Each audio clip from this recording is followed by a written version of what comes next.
All right. Welcome in, everyone. Ready for another deep dive. Let's do it. Today, we're tackling something I think we all struggle with sometimes. Oh, yeah. Confidence. We've got some great excerpts here all about uh, building that unshakable belief in yourself. Yeah, and you know what's really interesting about these is they all seem to agree that confidence, it's not something you're just born with. Right. It's a skill. Hmm. It's something you can actually develop and strengthen over time. Okay, so not just like, some people are born confident and some people aren't. Right. Like, think of it more like learning to play an instrument or a sport. The more you practice, the better you get and the more confident you become. Oh, I like that. So Oh, where do we even begin? Where's the starting point for building this confidence muscle? well, one of the most common threads throughout all these sources is this idea of facing your fears. Ooh, that's interesting. Because usually we think of confidence as like not being afraid. Yeah. Right. Right, exactly. But these excerpts suggest that it's actually the opposite. That to build true confidence, you actually need to lean into the things that make you uncomfortable. To kind of like prove to yourself that you can handle them. More than that, even. It's not just about handling them, it's about using those experiences, those challenges as opportunities to grow. Yeah, and I think we've all had those moments where we do something that scares us, and then afterward we're like, whoa, Yeah, I did that. exactly. And that feeling, that's like pure gold for your confidence. Because it proves to you that you're more capable than you thought you were. That's so true. I remember, what was it? I think it was last year. I finally went on that roller coaster I'd been avoiding for years. Oh, yeah.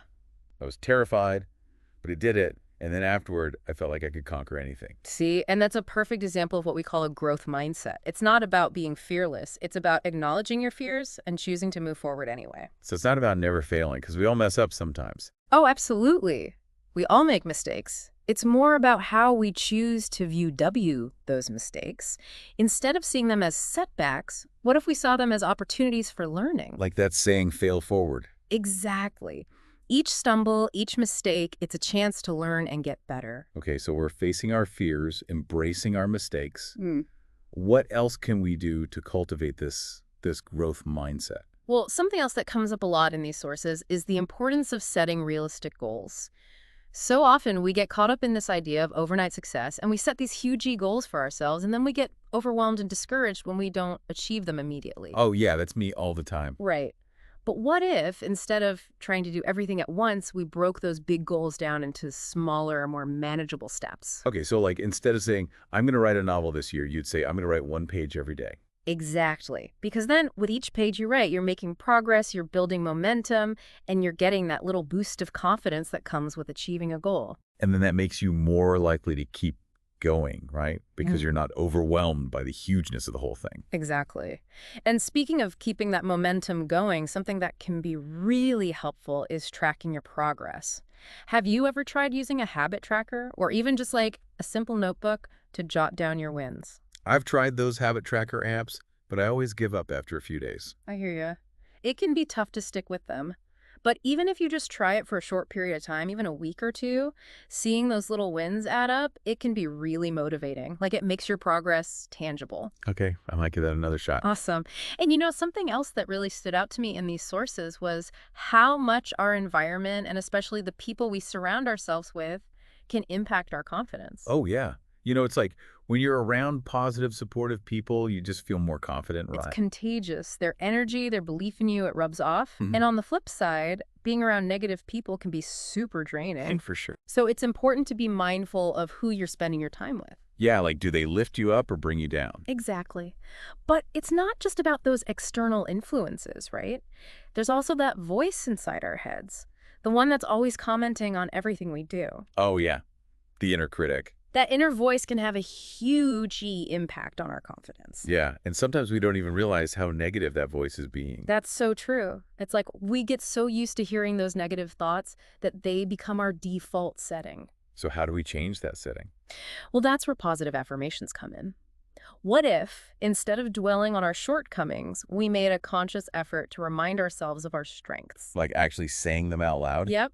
It might feel a little silly at first, but trust me, over time, it can actually rewire your thinking. Yeah. And it doesn't have to be anything fancy, just simple statements like, I am capable, I am strong, I am worthy. I like that, just kind of reminding yourself of the good stuff. Right.